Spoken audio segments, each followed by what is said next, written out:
सद्गुरु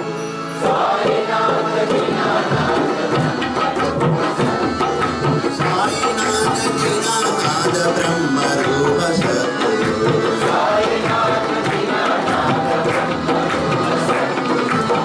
अवतार हे अवतार सत्य साई सद्गुरु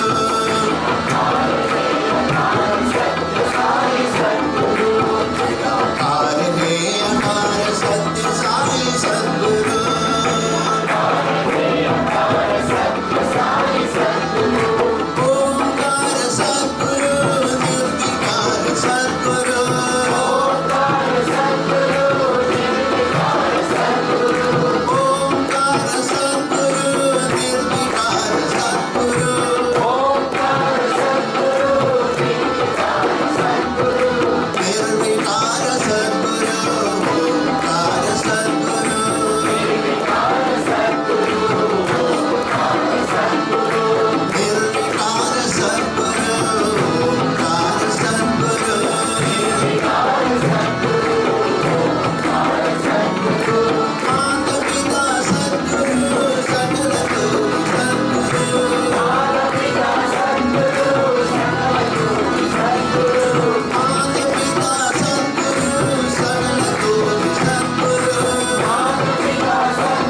Namaste, Saira, and a very good evening to all of you who are present here today for this auspicious occasion of Guru Purnima.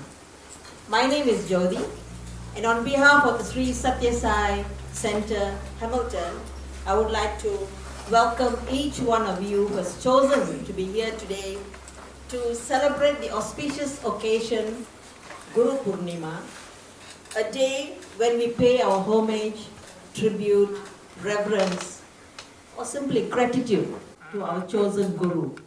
They could be spiritual masters or any form of Guru that each one of us has chosen.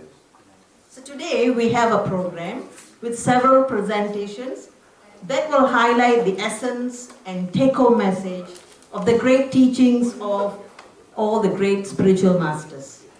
On this day, we honor not only our spiritual master Bhagwan Sri Sathya Sai Baba, but all great spiritual masters. And today we make this offering of love to our beloved Swami Bhagwan Sri Sathya Sai Baba, who is seated in this very throne just in front of you there. And we offer our love and we pledge that we will strive to abide by his universal teachings. But before we proceed with today's program, just a few house rules. Most of us know where to go if you need the restrooms. They're just out of this hall on your left, both the gents and the ladies. And in the event of any emergencies, God forbid, let us all very quickly and amicably leave this hall and assemble at the car park just outside. And last but not least, in order to respect today's program, let us all switch off our phones or leave it in silent mode. Thank you. We are now ready to begin with our first item, which is a presentation from the children of the Sri Sathya Sai Education of Human Values Program, a play entitled Pannappa. Pannappa is a wise-old village elder who tends to the sick and elderly of his village with a special fairy juice grown in the mountain forest. This is the domain of the mountain fairies, who will only allow the vines to be cut after a special chant. One day, Pannappa takes the village boy Tipo to the mountain to collect the fairy juice. Whilst Pannappa was busy, Tipo wandered off. From then on, things went terribly wrong for Pannappa and Tipo.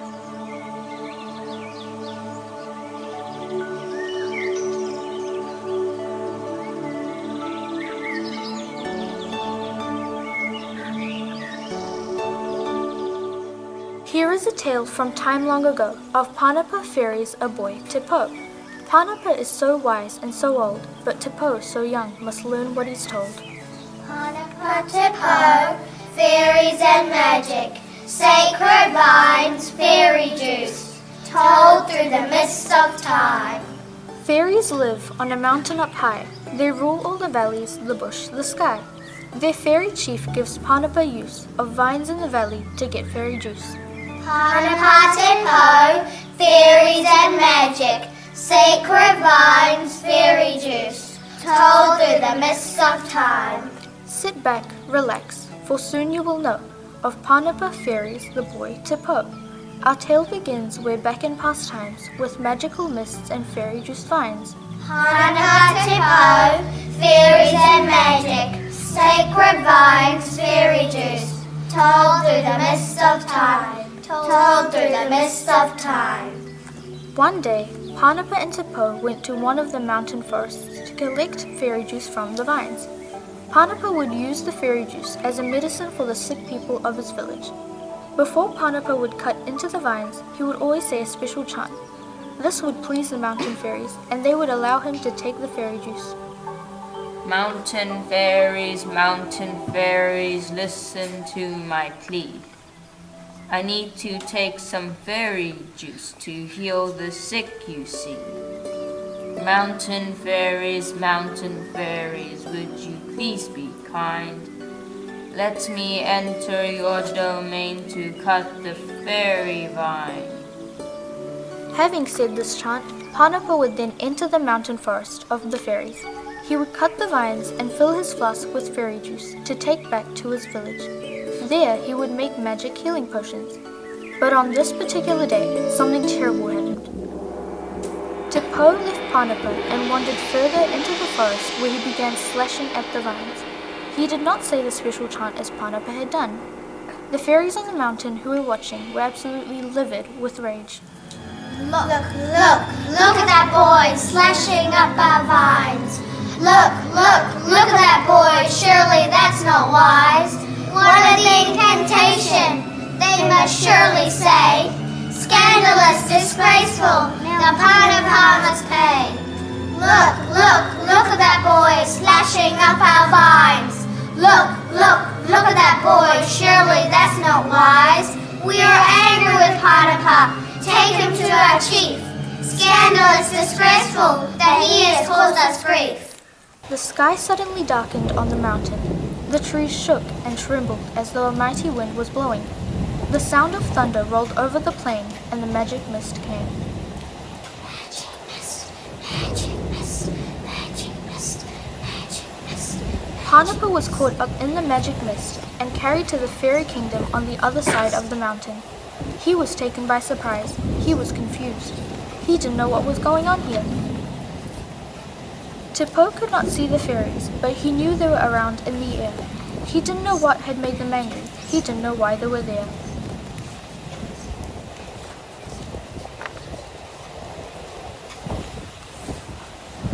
Suddenly, the mist rolled away. The thunder ceased. The trees became quiet and still. Purnima was gone. All that remained was the fairy juice flask and the print of Purnima's bare foot on the moss. Purnima, where did you go? Purnima, Tipo's alone. Purnima, your answer please. Purnima, where can you be? Purnima. Tipo looked and looked, but could not find the wise old man. He wandered back to the village and told the people there of Purnima's strange disappearance. When the villagers heard the story, they knew at once that Purnima had been taken away by the fairies. They scolded Tipo for slashing at the sacred fairy vines. Tipo did a silly thing, made the fairies mad. Tipo did not even think to cut the vines as bad. Purnima is a wise old man, surely he heard him chant the age-old incantation before he cut the plant. Purnima is gone. Who will do his will? Who will get the fairy juice for the weak and ill? Purnima so wise, Purnima so fine, Purnima. Tipo was very upset. He rushed away wondering what he could do to help Purnima. The magic mist had carried Purnima to the fairy circle on the mountain. Here the fairies were sitting in judgment on what had happened. They were still angry, but they wanted to be fair and listen to Purnima's defense. The chief of the fairies asked, Purnima, why did you do this terrible thing? Purnima, puzzled and sitting in the center of the fairy circle, replied, Oh, chief of the fairies, what thing is this I've done? What has made you angry? Where have I gone wrong? O chief of the fairies, of what am I accused? What rule have I broken? Where have I abused? The fairy chief answered, Tipo, he has cut the vine. Without a chant, that's out of line. We're upset, we're really mad. Without a chant, cutting vines is bad. It's all your fault, Purnima. You let Tipo cut our vine. But fair we are, Purnima. We will all listen to you. Tell us what you have to say. We'll decide then what to do.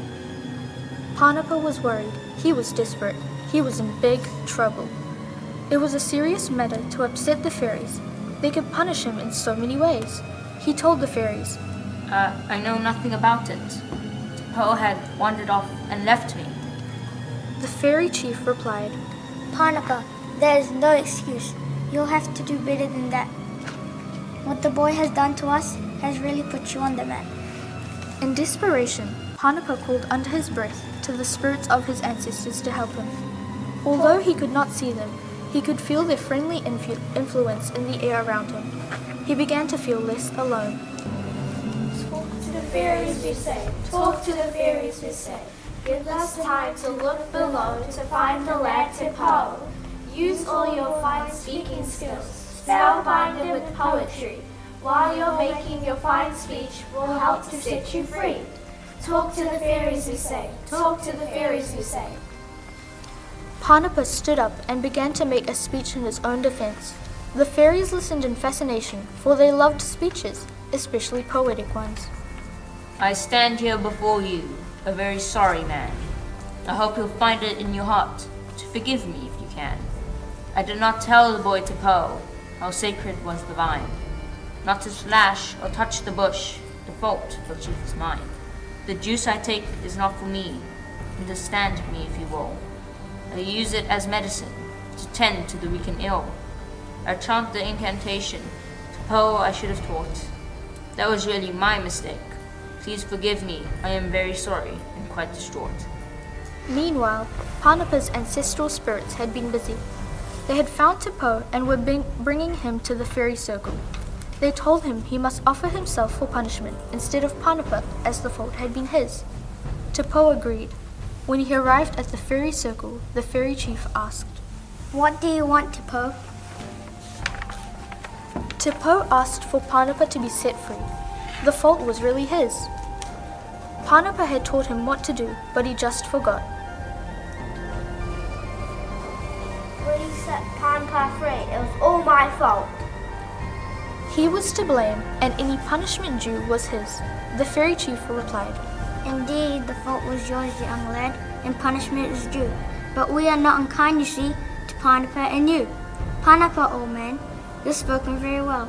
Forgiveness is within our means, as far as I can tell. I'm also very pleased to note that the fairy juice collected from the vines by you is put to such good use. While we're no longer angry, here's a warning just the same.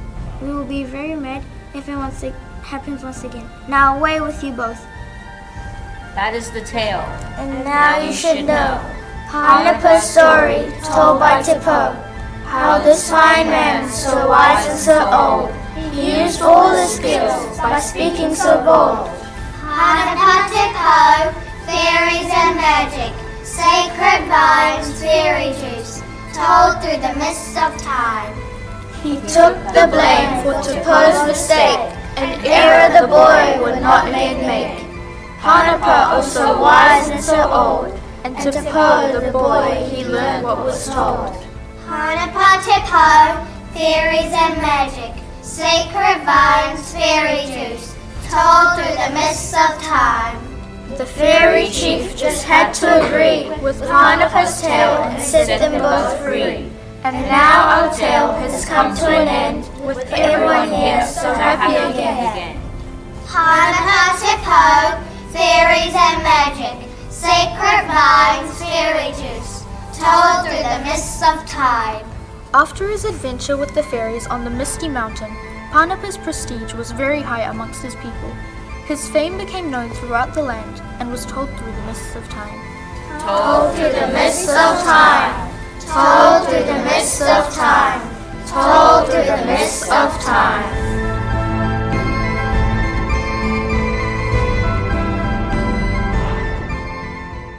Mountain fairies, fairy chief, Tipo, Purnima, elegant.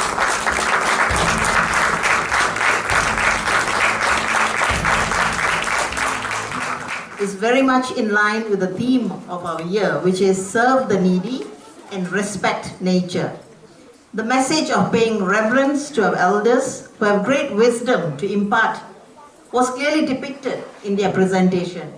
The knowledge and respect that the elders have for nature and the use of natural resources supersedes modern science and medicine. So, when nature has so much to offer to us, we must protect and respect our natural environment. Take what you need and replenish what you take is the essence of the message of today's presentation. Thank you once again. And we now move on to the next in our program, which is an adult skit. And guess what? By some of our retired Oscar winners. We take you back 2,500 years ago, during the time of Lord Buddha, to remind ourselves of some of his perennial teachings. As we are aware of the basic philosophy of Buddhism is encapsulated in the three universal beliefs, the Four Noble Truths, and the Eightfold Path. Let us listen from his teaching, from Buddha's teaching entitled, "The Spoon Shall Never Know the Taste of the Soup." Ananda was the cousin of the great Buddha. When Buddha attained enlightenment, Ananda decided to spend all his time with him. Before taking initiation, he wanted to make sure he would retain his special status as the elder cousin brother of Buddha.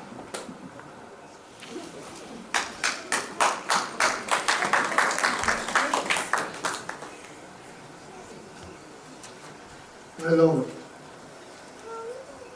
being you my younger brother, it is your duty to obey me. After initiation, you would become my master and I your disciple. And I would not ask you for anything or command you. Before initiation, I have 3 wishes. My first wish, I should always be with you. You cannot meet anybody in secret or send me away. My second wish is that if I want you to meet anyone at any time of the day or night, you shall not refuse to do so. And I would like to sleep in the same room with you because I always want to be with you. Don't forget these wishes. As you please, Ananda. So be it. So Ananda became like a shadow to Buddha. Wherever Buddha went, Ananda was always by his side physically in all of Buddha's journeys as he spread his newfound philosophy of self-realization. Many years passed by. One day, the Buddha realized he was poisoned and he knew he has to leave his mortal coil.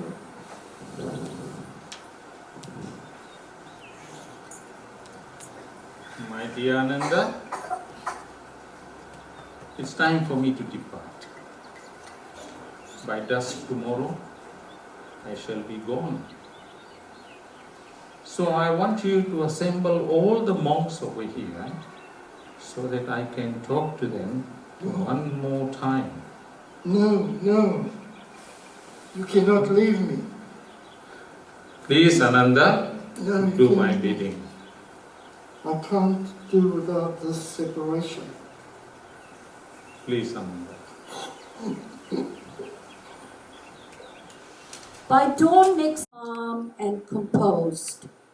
No one was crying or in grief except Ananda, who had lived every moment of his life in the shadow of Buddha's physical body.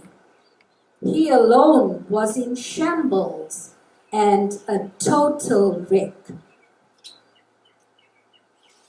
As you summoned. Yes.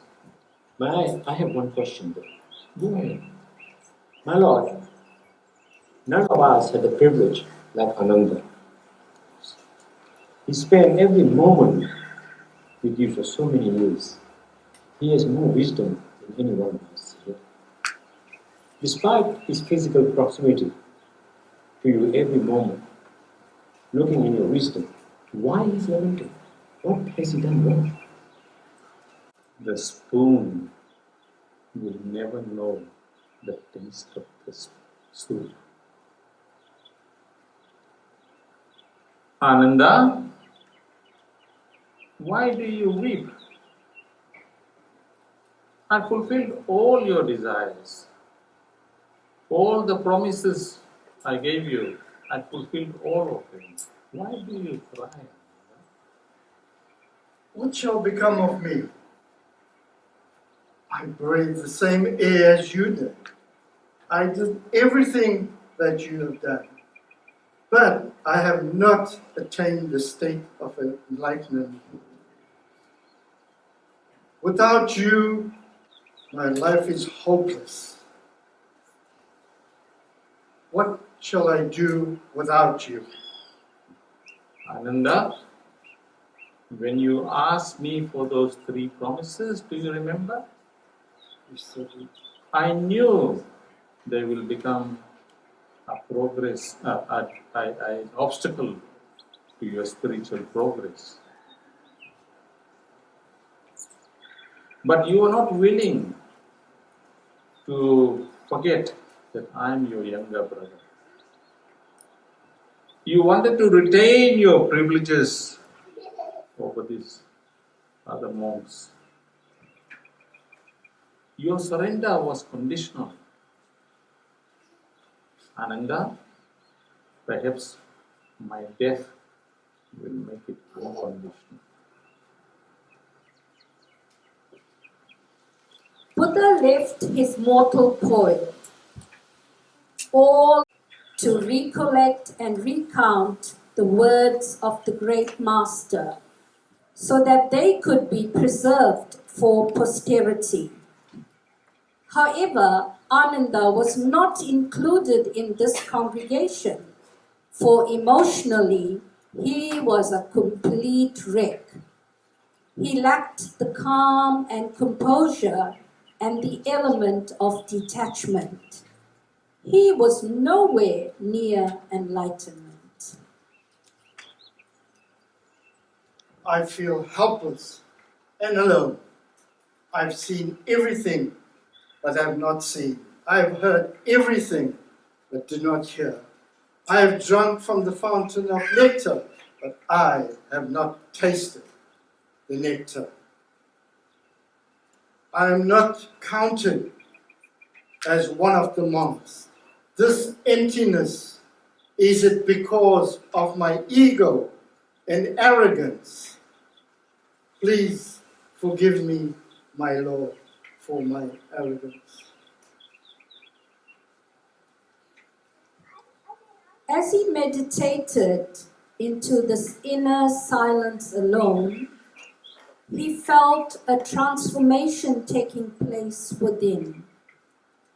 What had not happened in 42 years during Buddha's presence happened in one night of self-introspection. Ananda became enlightened. A deep peace engulfed him, and he became calm and one with the eternal.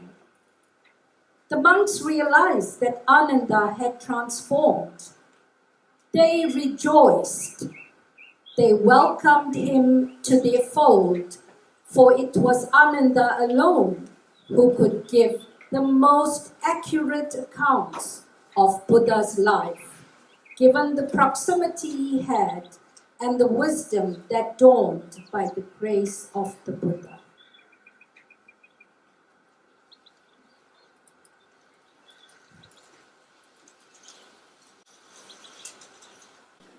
Bhagavan Baba says that living with the Lord is not enough. One must be totally immersed with the Lord, for being with Him ensures that our body, mind, and soul bathe in the ecstasy of experiencing His presence. We need to be aware of His presence at all times and feel Him with us in everything we do. And most importantly, our love to Him must be unconditional. Only when we cultivate such a kind of love can we experience His omnipresence. We must believe when Swami says, I am in you, around you, behind you, above you, below you. I am always with you. Thank you.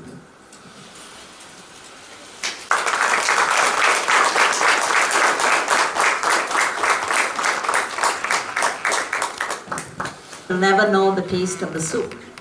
So, it just reminds us to never take our association with our Guru for granted or as a privilege. That's the message we get from the skit that we just witnessed. And next, we bring to you a solo rendition by one of our long-standing devotees, the one and only Uncle Puvin, as is fondly known, but to many of us as Brother Puvin. He is indeed a maestro of guitar and a devotional devotional singing. And today he will render us two songs. The first entitled Dear Soul, and the second a Maori song entitled Arohaman. Brother Puvin will give us the essence of the message even before he begins his rendition. Salam to everyone. Not often do I do this. I don't sing alone. I like to sing together. And when I'm asked to sing for the Lord, I will always do that. The song that we're going to sing, Dear Soul, has a meaning behind it. So the meaning is quite simple. It's how we feel, the emotions, whenever we come back to, when you come in front of the Baba, that emotion changes. And I would say, go back to the time when you guys have been to ashram. And you get ready for Baba, you're at the ashram waiting for him to come out on the stage. And when he steps out on the stage, what is the emotion? Very strong, people even start crying, right? Why is that? You only saw him yesterday, or the day before, but every time it happens, the emotion comes out. And that's what this song is about. How much we miss the soul, the connection of the soul. Of two people, me, Baba.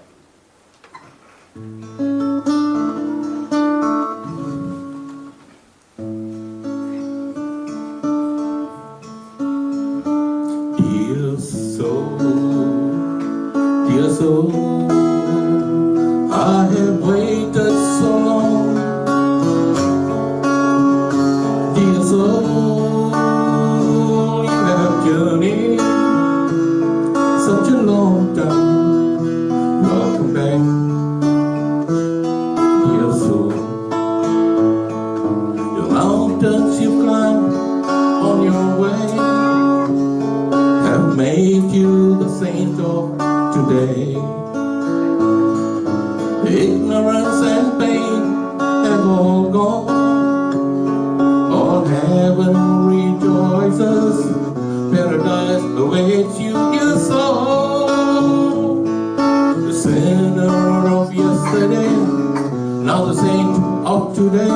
Behold, dignity is born once again. Dear soul, dear soul, I have waited so long. Dear soul, you have journeyed such a long time. Welcome back, dear soul.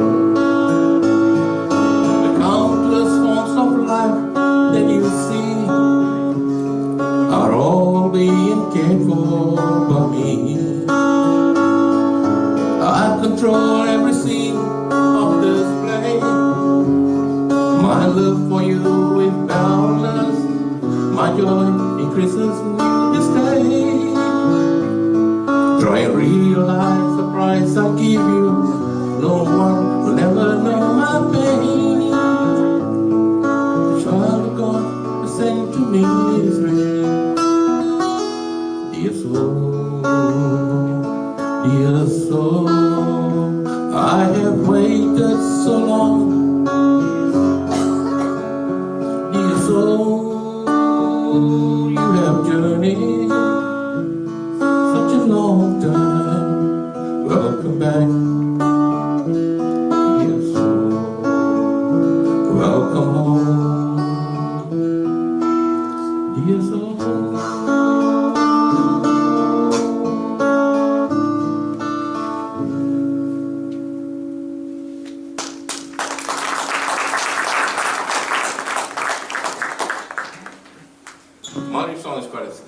is about God, talking about God, and we sing it in two languages, which is the Maori and English. And I think most people know this song, or the bhajan.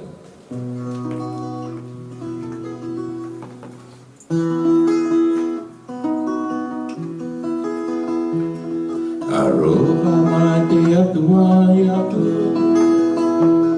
ite ao mia kakue kitene, o te anua kwa ite mai ki roto yatu, aroha mate atua yatu. My God loves me, and all the wonders I see. The rainbow shines through my window. My God loves me. All together. Roha mai te atua yatu, ite ao mea taku e ki te me. Te anua mai te mai ki roto yatu, aroha mai te atua yatu. My God loves me, and all the wonders I see. The rainbow shines through my window. My God loves me. Aroha mai te atua yatu. Thank you.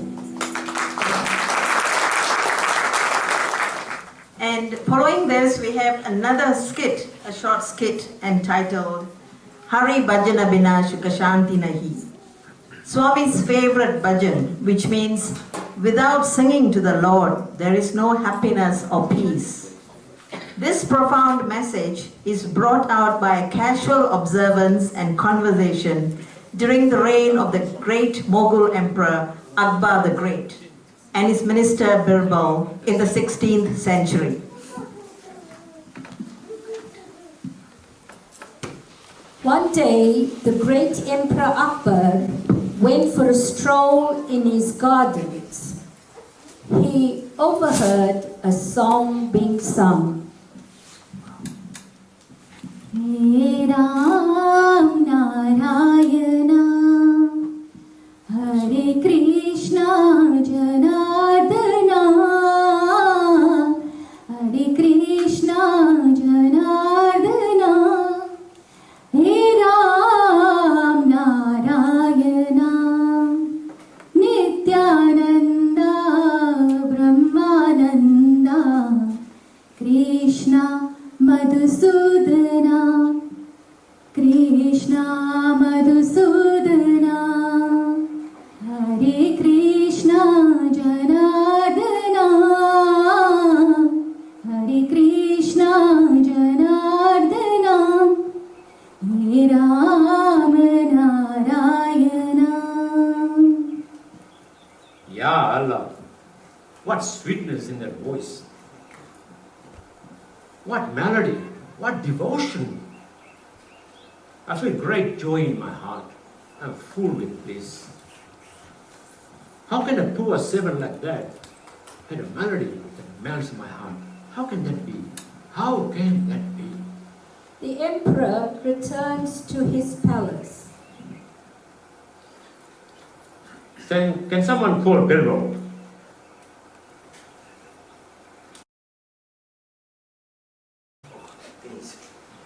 Yes. Bilbo, you're a great poet and also a great singer.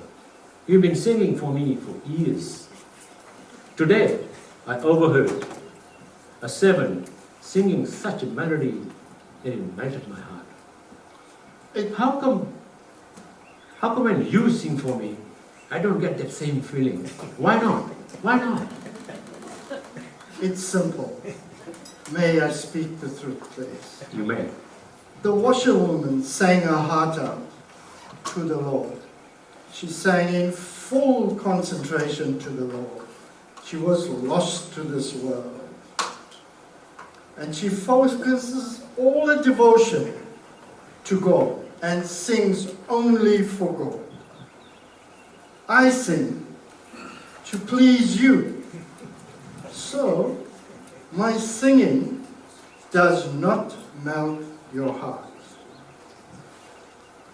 I am ashamed of my shortcomings. If one sings for devotion and full-heartedness, not only do you sing for God, but you also sing for the God in us. Well said, Bilbo. Very wise words. Thank you, Your Highness. We must sing the Lord's glory with all of our hearts, with full devotion for the Lord alone, such that it inspires the devotion of all others listening.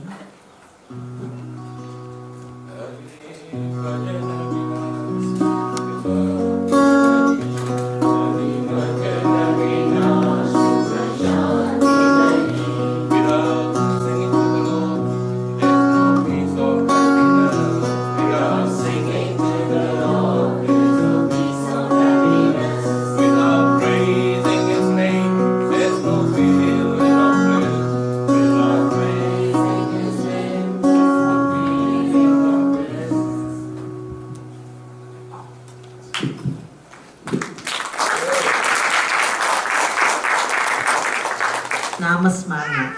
So what are the better way than singing with bhakti and bhava, which is devotion and feeling, and that's what the message was earlier. We now bring to you another program, which is an offering, another item in the program, which is an offering of gratitude to our spiritual master and our Jagat Guru Bhagwan Sri Satya Sai Baba. It will be a medley of Guru bhajans rendered by the devotees of the Hamilton Center. That will be our offering to the Lord.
As said earlier too, the easiest path to salvation is through Namasmarana, recitation of the Lord's name, and what other better way than rendering through devotional singing charged with love.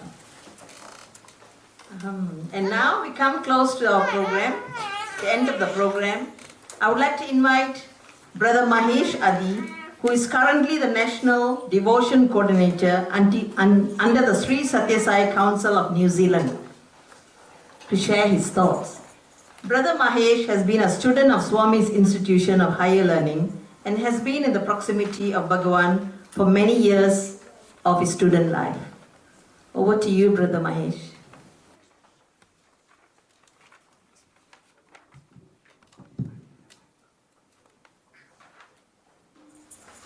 Om Shri Sai Ram. Loving Sai Ram to you all. The best of my student days, if you may ask me, were the veranda sessions, the so-called portico sessions. Those days when we were studying, there was no Sai Kurvant hall. All that was there was a veranda from where Swami used to walk into the bhajan hall and the interview room. And the rest of everything was sands, where devotees sit, Swami used to walk around. So, in the gap between darshan and bhajans, there used to be at least 30-45 minutes. So, Swami used to walk among us within the portico and used to have a chat with us. The topics used to vary right from what was breakfast that day, how many mistakes the cooks made, what did we play in the sports meet the previous day, so many things, but everything used to end with pearls of wisdom which are useful for us in our life. So on one such occasion, he was walking around and he picked up one boy and asked, what are you studying? And the boy said, Swami, 11th class. And Swami asked him, how did you get the admission? And he said, Swami, I did very well in the entrance examination and I did well in the entrance, in the interview also, hence I got selected. Swami said, no. Then he asked one more boy, how did you get admission? Then he thought slightly intelligently and he said, Swami, my parents prayed a lot, so I got seat. Swami said, no. Then he asked the other guy, how did you get the admission? Then he got a little more intelligent. He said, Swami, probably I would have done a lot of punyam in my previous birth or in my life, hence I got. Swami said, no. Obviously, everybody knows that whatever answer they gave is not right. Then they patiently waited and looked at Swami to answer. Swami said, you are here because I willed it. It was my grace which decided your admission. It is His grace that we are assembled today. We have a lot of other options, but we chose to be here, sing His glory, and celebrate the great Guru Purnima here. In fact, Swami used to say, you would have observed that Swami used to press his hair, while walking around suddenly. We don't know why he's doing it. Professor Kasturi is always very naughty and mischievous. He has all freedom with Swami. He once asked, Swami, why are you doing that? Then Swami said, whatever I do has got a significance, has a meaning. It is so many devotees that they are planning to come to Puttaparthi and I am stopping them by pressing that. He in fact went on to say that without God's will, we can't think of God. If you are thinking about God, if you are participating in functions like this, it's willed by Him. Otherwise, we can't do it by ourselves. So we are so fortunate that by His grace that we are celebrating Guru Purnima here today. And we had a fantastic program. Thank you so much for making me a part of that. The program is really good. Talking about the program, a small correction in the skit. The singer in the court of Akbar is Tansen, not Birbal. Birbal is his minister, who is quite witty, who is quite knowledgeable, but Tansen is the singer, who in fact had the ability to light lamps with his singing. And he could even cause rain with his singing. It's called Rag Malhar, I think. So that was his greatness, so his name is Tansen. Coming back to the sharing, sorry. You must have heard and read a lot of forwards by today about significance of Guru Purnima. So many speakers would have shared the significance of Guru Purnima, why we celebrate, what is the meaning and all that. So I will not venture into get back to those things and repeat, but probably share a few thoughts in different perspective of mine. When Swami declared his mission, he said that he has come onto this earth to make us realize our divinity which is within. He is not here to create a new sect or new religion or anything. Just make us realize the divinity within us, which is called self-realization, whatever we call it. And he also mentioned that the true guru for us is only God. All the others are only preachers and teachers. If you are calling somebody guru, it is only God. So putting two and two together, that the true guru is God, he is indweller, so the Guru Purnima gives us an opportunity to realize the divinity within us and treat him as God and to guide us in our daily life. Please don't be bogged down by the word self-realization. It sounds so big, but it means different things for different people based on what stage of journey we are in, the spiritual journey. So first, to make it simple, to make it appropriate for this function, let's assume that self-realization is the ability to see God within us as Guru, right? So Swami gave a very simple 3 steps to achieve this. He said we need 3 selves. One is self-confidence, which will lead us to self-satisfaction. Through self-satisfaction, we will be able to do self-sacrifice. Once we do the self-sacrifice, we do the self-realization.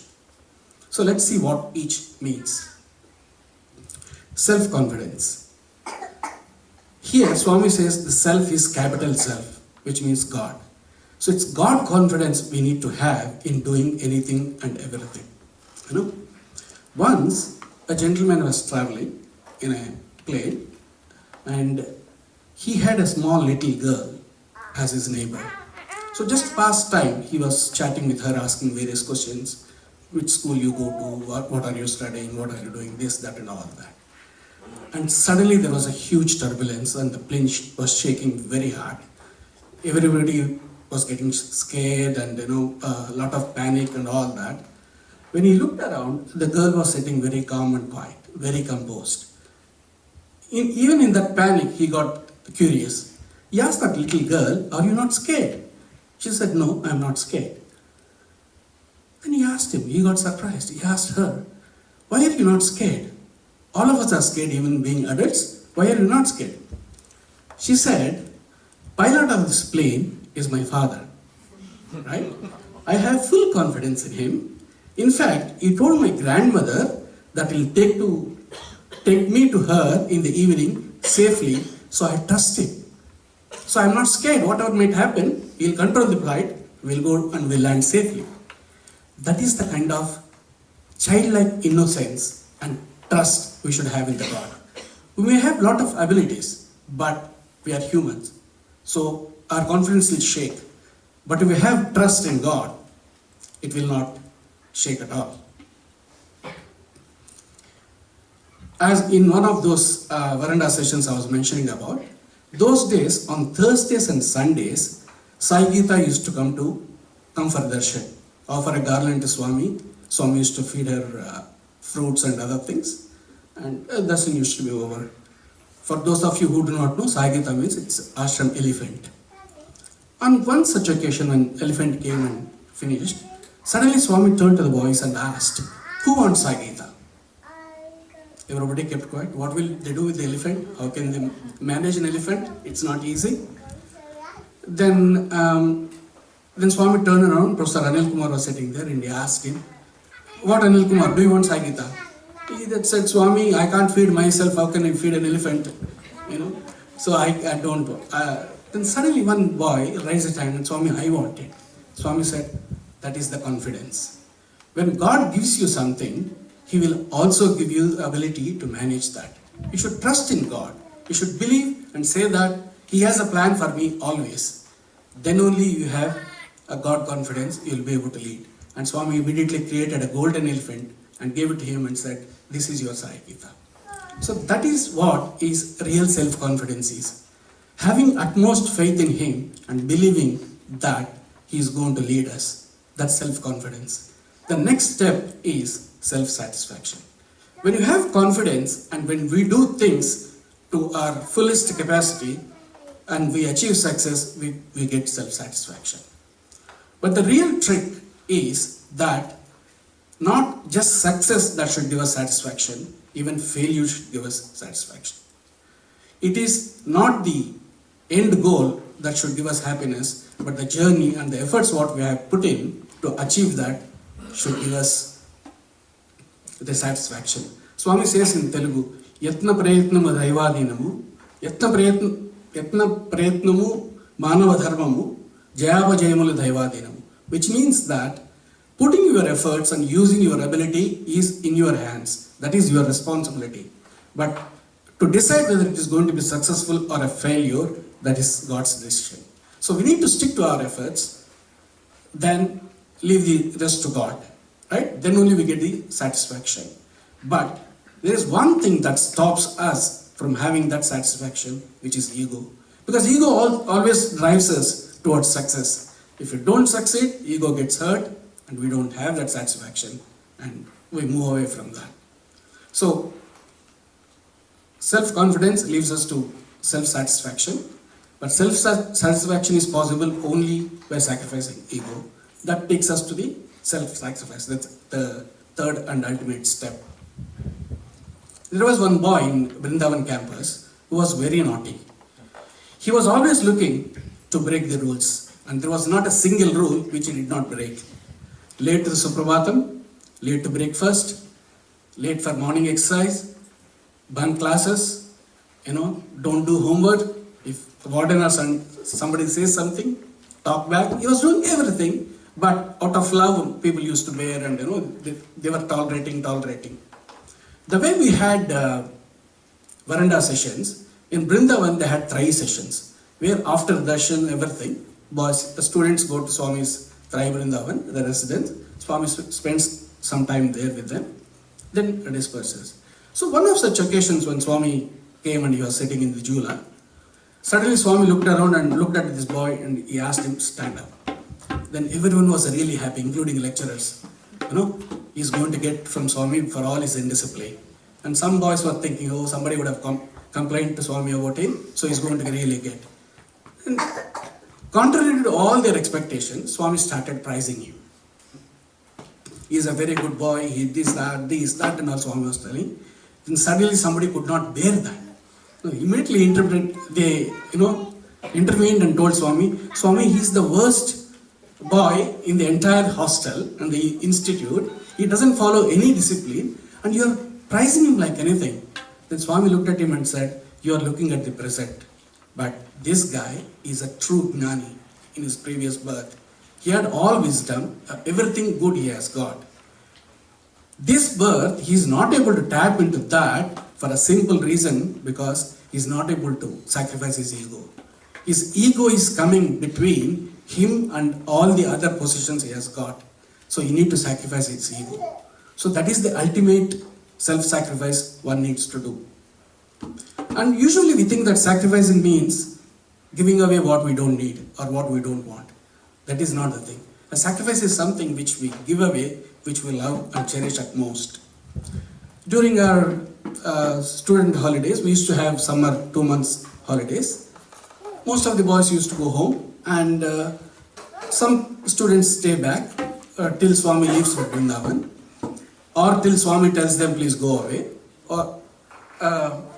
And once Swami leaves for Vrindavan, they used to go home. So one of such occasions in my second year graduation, I also stayed back. And after darshans, after bhajans, still we used to hang around in the veranda. The reason being, one is that canteen doesn't open by 10 o'clock. So canteen opens only about 11 o'clock, so 1 hour time. And the veranda used to be the coolest place in that hot summer compared to the hostel rooms. So we used to stay there, hang around, and around 11 o'clock when the canteen opens, go have lunch, go back to the hostel, come for evening darshan. On such occasions, suddenly after going back into his room, returning back, Swami started coming out to balcony and having fun with us, talking to us from top again and doing all that. After a couple of days, he just improvised it by giving us some gifts. He used to throw from there, pens, watches, calculators, shirts, clothes, whatnot, nothing, anything he used to do that. And one of those days, it was the best gift for us. Swami started throwing his ropes. And we were all getting the ropes. Beauty with Swami's throwing things is that when he chucks something at you, it will come to the person whom it is meant for. Even if you are sitting very close, you won't be able to get it. So I got a rope, then when Swami finished this and went around, when I looked next to me, my senior was sitting who completed his final year. He did not get one. He was feeling terrible. He said, "Look, Mahesh, I didn't get one. I'm no longer going to be here once I leave in the next couple of days. I don't know why Swami did not like me, I did not get another." He was getting very emotional. Then suddenly I said, "It doesn't matter, brother, you take it." I got it. Then he said, "Are you mad or what? You got Swami's robe, you are giving away. Are you serious?" I said, "No, please take it." Once he took it, the realization dawned on me, oh, what did I do? I got Swami's robe, I gave away just like that out of emotion. But then I thought maybe it's Swami's will that I lost it. All this was going on in just 2 minutes time. Then suddenly there was a commotion. We looked up and Swami came back again. Then he came back, then he looked from top down. I was sitting there. Directly he looked into my eyes with a smile. Then something suddenly flashed and landed in my lap. Then I looked and Swami smiled and went back. I looked down what it was Swami's dhoti. So Swami gave rope to everybody, but I got a dhoti which he wears inside. And I immediately realized it is a gift for me because Swami really appreciated my ability to sacrifice to somebody who is feeling bad, who is not getting that chance again because he is leaving the institute, and I am able to give. Even though I did not give wholeheartedly, but Lord always appreciates that. So that is the sacrifice God expects from us, but He in turn compensates for us. So we need to do that. These steps, once we do that, as it is said in Bhagavad Gita, Tyagainike Amritatva Manasu, the only path that leads to immortality is sacrifice. So if we are able to sacrifice these bad qualities and other things, then we'll be able to achieve the self-realization, which is nothing but the ability to see God within us and treat Him as Guru to lead us in our spiritual journey. Thank you, Sarah. Thank you very much, Brother Mahesh, for sharing your thoughts, your perspectives on what or who a Guru is, on the three selves, on so many of the values that we all need to take back home, on trust, on confidence, faith. So I hope the final message for today is all that Brother Mahesh has just shared with us. It's so important actually for our own spiritual growth. And now, to conclude the program, I would like to invite our center president, Brother Amrit Lad, to share his speech, and thereafter the closing remarks, and after that we'll have the Arati and the food prayer, the finale. Thank you. I offer my humble salutations at the lotus feet of our dear beloved Bhagwan, Sri Satya Sai Baba. Respected elders, children, and my dear brothers and sisters, and I hope you are enjoying the program today. I just finished giving the last discourse over there, and unfortunately I'm supposed to say the closing remarks here today. So, fortunately. Okay, to present a program like this, quite a lot of planning, preparations and practices needed, though some of the items were really small and simple. The SSE Bal Vikas children, being school holidays, even then they have presented, they have come up for practices and all. And as you can see, we have lots of talents amongst them. and with keen guidance by our EHV teachers, and the parents also have been very cooperative in making sure the children arrive over here, making sure picking them and dropping them home, and helping out in the programs, in the practices also. So Baba says that first Guru is the mother, and also the whole universe is like a university filled with lots of spiritual insights and lessons for all of us, and that's what has been highlighted in the program portrayed by the EHV teachers, EHV children. So let's show our appreciation for all that the kids have done. And also to the parents and the teachers, thank you very much. And brothers and sisters, one need not be a doctor to realize that as we age, our joints become stiff, muscles become stiff, and so our memory can fail at the most crucial of times, you know. So knowing that, we were quite handicapped when we were preparing for the plays that we presented, and with kind realization by our guru over here, our director, sir. He had to make some changes to the script and all, and finally, despite all the handicaps we have managed to present something, and I hope you all like it. And, the take-home messages from those two skits were, one is that you really don't have to be in close proximity to a guru to learn and receive blessings and grace from him. You really have to practice what he is taught, learn all his teachings, and be a kind and loving person, serving society, and on top of that, doing some spiritual sadhanas like devotional singing, meditation, and all those are very important parts of your spiritual progress. And in the second skit, we showed that ordinary music can give you temporary joy, satisfaction. It might calm your mind. But listening to devotional songs and even singing those devotional songs can melt your heart and bring you closer to the divine. So that's the value of devotional singing. Brothers and sisters, talking about melodious bhajans and all, I hope you enjoyed all the bhajans. Our devotional coordinators have been working hard with all the singers. Quite a lot of those songs are songs that bhajans. They are bhajans that we sing at our center over here most days.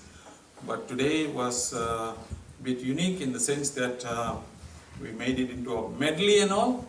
And I really enjoyed it, and I hope that you all have enjoyed it also. Thanks to the devotional coordinators, the musicians, and the singers. Thank you very much.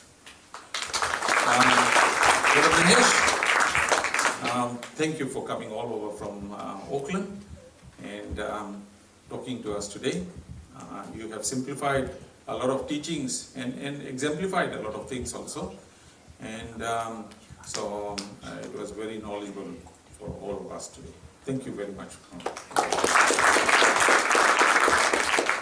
An occasion like this is never complete without a feast at the end. So I'd like to thank Brother Chetan and his team. They have prepared a very nice, sumptuous meal for all of us, which we will partake as Mahaprasadam after it has been offered to the Lord and at the conclusion of the function. Brothers and sisters, the team at Hamilton Sai Center is also wishes to express our grateful thanks to all of you for attending this program. A program like this, the success of the event is not measured by the number of people who attend the program. It is measured by having an audience that shows interest, becomes engaged in all the activities without being a distraction to the others. So I thank you all for being such a wonderful, disciplined audience. Thank you very much. And finally, brothers and sisters, today is the day we offer our gratitude to the Lord, to our Guru and guide. We are so thankful to our beloved Swami for being with us always.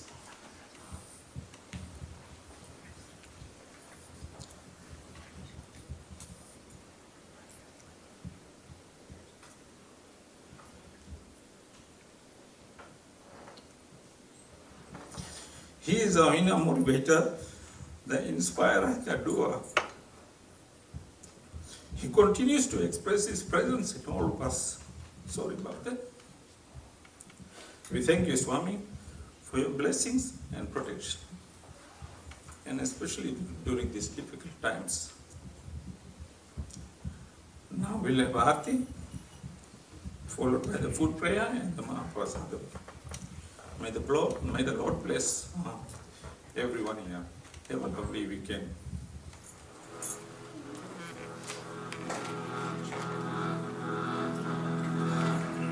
Jai Jagannath.